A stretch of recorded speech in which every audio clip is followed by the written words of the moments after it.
Hey guys, what is up? It is I, James Penrose, back again for my next video. It's the return. I've been gone a long ass time, but I'm here and we are talking influencer boxing once again. A preview and predictions video. There's going to be more coming up in the next couple of months, and I actually mean it this time. Normally when I say I'm going to come back, I never do. But honestly, with this channel, I do love making videos when I do them. And in this video, I'm going to be talking about the Kingpyn tournament. I'm going to be talking about the final between AnEsonGib, the seven-figure gibber, and Kingpyn. Now, honestly, first off, I want to say hats off to both lads. They've done amazing in this tournament. They've constantly progressed. They've constantly upped their game every time.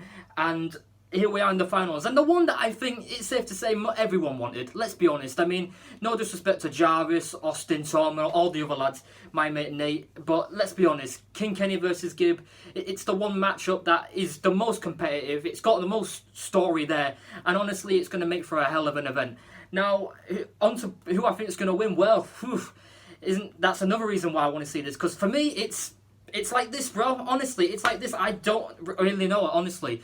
When you look at these guys' performances, when you look at AnEsonGib in his rise to the final, the quarterfinals, the rematch with Austin McBroom happened pretty much how I thought it was going to go. Austin would probably come out quick again and maybe have some success early on. But as time goes on and eventually Gib will start applying pressure, educated pressure, and start wearing Austin down to the point where he quit. I mean, he hurt his ankle, whatever the hell. The writing was on the walls, guys. Gib was going to win that no matter what for me. And then we go on to the semi-finals against Jarvis, who, by the way, again, so much respect to Jarvis. Even though he lost, he looked amazing in defeat, showed so much potential, and he definitely shouldn't stop here. Like, this isn't the end for him, I know that. But with Gib, again, it was almost the same old story. You know, Jarvis came out hella fast, landed a couple right hands quick in the first round, and had some success throughout. But once again with Gib, once he constantly starts to up the gear, up the pressure, just even a little bit, it starts to break you down mentally, and that's what happened with Jarvis. Ever so slowly, his bottle was going. He didn't quit, fair play to him, but you could tell round by round he was getting more and more gassed, and Gib just applied more boxing IQ, throwed way better combinations. Even in the third round, there was a 3-punch combination that landed. It was a jab, right hand, left uppercut that made me go, holy shit, this is different levels, fam. Like, this is next levels. And yeah, it was a clear victory for Gib. You could have it 4-1, even maybe 5-0 to Gib if you wanted.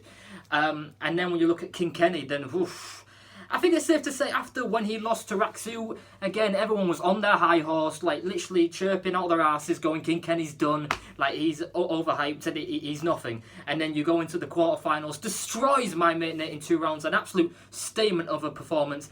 And then you think, oh, he couldn't possibly top that. Oh boy, he can top that. You go into the Whindersson-Nunes fight, and my goodness me. In terms of boxing display, boxing IQ, the defense, offense, everything above, up there with one of potentially the best boxing performance in YouTube boxing history, on influencer boxing history. From the start to the finish, man, Kingpyn was rapid. He had an explosive jab, head and body. He was showing different variety with his punches. The knockdown in the second round, the left hook timed perfectly, right on the money.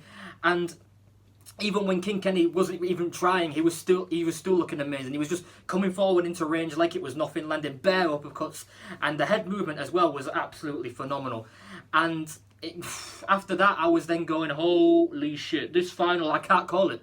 Literally, I can't call it. But obviously, with these preview and predictions, I have to give a prediction. Obviously, it's in the title. I've got to do it. Even if somewhere down the line, I might change my mind, I've still got to give it. And for right now, how I'm feeling right now, honestly, with the last performance Kenny showed against Whindersson, oh, it's hard to bet against Kenny on this one. It really is. I mean, Gib obviously has the experience. I mean, he's been doing this literally from the very start in 2018.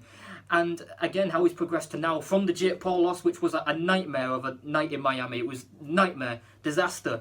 And to see the improvements defensively from Gib, where he's not just walking into range, you know, all guns blazing with no defence. He's actually got defence, applying educated pressure. And again, that's the key word, educated pressure. You know, coming into range, landing shots, then getting out of range where the other guy's coming at him. And it's safe to say if Kingpyn is going to beat Gib, then yeah, like Daly said in one of his interviews, he's going to have to top the performance against Whindersson, which yeah, is going to be hard to do, because I've never seen Kingpyn box like that in my life. I've never really seen any influencer box to a T that perfectly in this scene. And is Kenny going to be able to do the same to give, well, he's definitely got the ability, but to do it for, I don't know how many rounds it's going to go. And that's another thing, by the way. Seeing as how this is the final, are we okay with just doing 5 3-minute rounds again? I mean, again, if it's a final, for me, we got to go all the way with this, all the way with this. And what I mean by that is, I want this to be a pro fight. An official pro fight. I want the British Boxing Board of Control to sanction this as a pro fight. I want them to get on board for once. I want this to be at least 6 3-minute rounds. I actually really want it to be 8 or 10 rounds personally, but minimum 6 3-minute rounds. I want this to be a pro fight. We go all the way with this. We create a memory to last a lifetime. And prediction right now, as I'm feeling right now, I mean, on fight night or fight week, it might go the other way. Right now, based on King Kenny's last performance, it's going to be a close one, but for right now, I'm gonna go Kenny on points. Right now, how I'm feeling, I'm going to go Kenny on points. But again, do not be shocked if Gib pulls it out of the bag and knocks Kenny out. I mean, Gib has the power as well. Is it unbelievable power? No. But then again, you know, you just never know with Gib. Every time you doubt him, he proves you wrong. And once again, he's probably going to prove me wrong in the final. But again, for right now, King Kenny is my pick to win on points. It'll probably be a split decision. Again, it's that fucking close right now, guys. It's that fucking close. I can barely call it. But obviously, as a preview predictions, I have to give one. So, and who knows, maybe during fight week, I might make another preview predictions to see if my mind has swayed or not. But this is for right now. So, either way, it's going to be a great final. I can't wait to see it. Who's going to be on the card, I don't know. Maybe someone from the other lads will jump on again. I think it's going to be at the O2 Arena. When the date is, I don't know. I'm probably going to guess either late September or early October is probably what I'm going to see coming forward. But other than that, guys, this has been my preview and predictions for King Kenny versus AnEsonGib in the finals of the Kingpyn High Stakes Tournament. And next video I'm going to be talking about is something probably even bigger. Yeah, in terms of names, it's probably even bigger than that. KSI Tommy Fury. Again, we haven't got a date or a venue announced, but it's pretty, at this point, it's pretty much set in stone that they're going to fight. Well, at least I hope it is. So that's going to be coming up soon, and stay tuned for that. So other than that, guys, thank you guys for watching this video. Make sure you guys like this video, comment on this video, subscribe to my channel, and all I can say is, peace out, my brothers.